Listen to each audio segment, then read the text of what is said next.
Assalamualaikum warahmatullahi wabarakatuh. Perkenalkan, nama saya Diva Kurniawan, NIM 621142009, Prodi Ilmu Keolahragaan, Fakultas Ilmu Keolahragaan, Universitas Negeri Semarang. Di sini saya mendapatkan tugas biokimia, yaitu untuk meresum tentang proses kimia kontraksi otot rangka. Nah, di sini saya akan membacakan penjelasannya.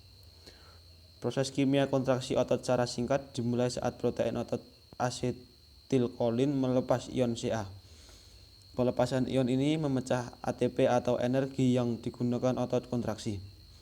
Adapun reaksi kimia relaksasi otot saat ion Ca berkurang, maka otot akan kembali ke bentuk semula. Energi atau ATP dibutuhkan saat otot berkontraksi dan otot akan relaksasi saat sudah tidak ada lagi energi.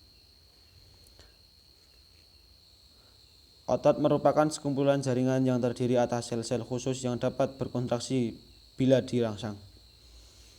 Otot mempunyai kemampuan kontraksi dan relaksasi saat otot berkontraksi maksimal disebut tonus. Tonus biasanya diikuti dengan relaksasi. Jika tidak disertakan relaksasi, dapat mengakibatkan kejang otot atau disebut tetanus. Jenis otot yang berperan dalam pergerakan rangka adalah otot lurik atau yang biasa disebut dengan otot rangka. Otot lurik tersusun atas miofibril. Tiap miofibril tersusun atas sarkomer yang dibatasi 2 garis Z. Sarkomer merupakan unit otot yang dibatasi garis gelap dan terang, di mana mengandung filamen tebal atau miosin dan filamen tipis atau aktin yang saling tumpang tindih. Sarkomer dibungkus oleh sarkolemma dan berisi cairan yang disebut dengan sarkoplasma. Susunan aktin dan miosin pada sarkomer terbentuk menjadi zona otot, yaitu bagian cerah pita I disebut daerah isotrop hanya memiliki aktin. Daerah ini dibagi 2 garis Z. Daerah antara 2 garis Z disebut sarkomer. Bagian gelap pita A disebut daerah anisotrop memiliki aktin dan miosin. Daerah ini dibagi 2 zona H.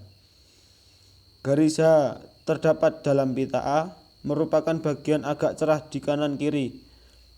Garis M yang bebas dari unsur aktin. Garis M terdapat di tengah-tengah pita A, suatu garis yang disusun oleh bagian tengah filamen miosin yang menebal.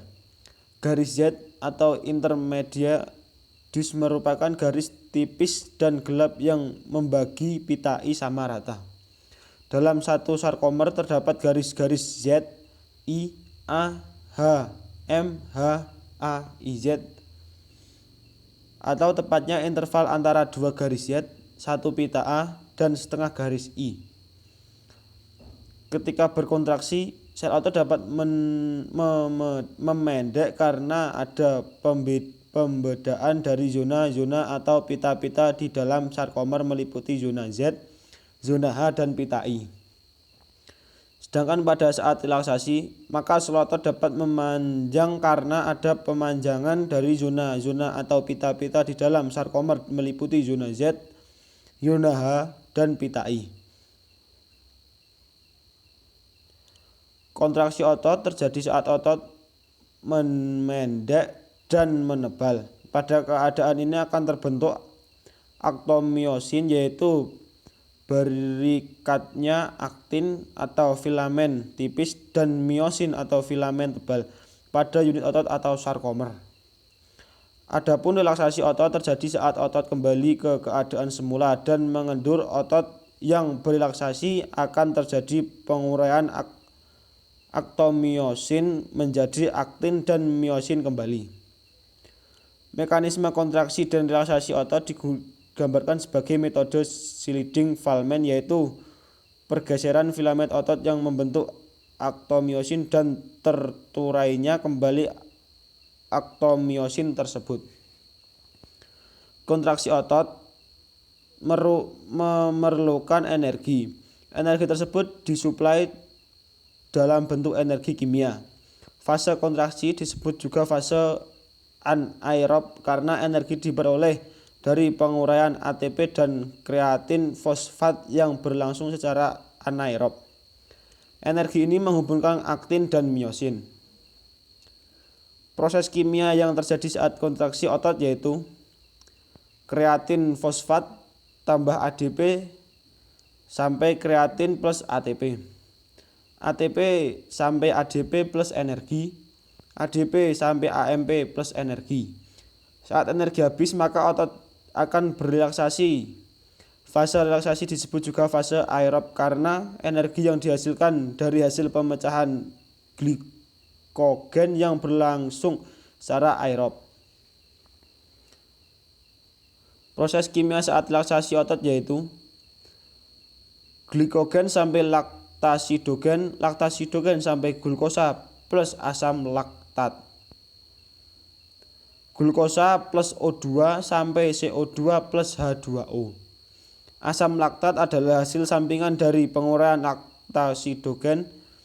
Timbunan asam laktat berlebih di dalam otot menyebabkan otot terasa letih. Asam laktat yang menumpuk di otot akan diangkat oleh darah ke hati untuk diubah menjadi glukosa, lalu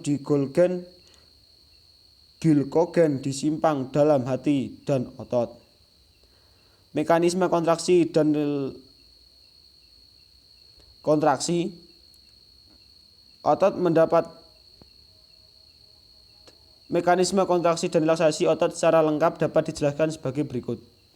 Kontraksi otot mendapatkan rangsangan sampai ujung syaraf motorik akan melepaskan protein otot berupa asetilkolin sampai asetilkolin menyebabkan terlepisnya ion Ca sampai aktin aktif sampai pemecahan ATP sampai miosin aktif sampai merangsang pembentukan aktomiosin sampai otot lebih pendek atau otot kontraksi.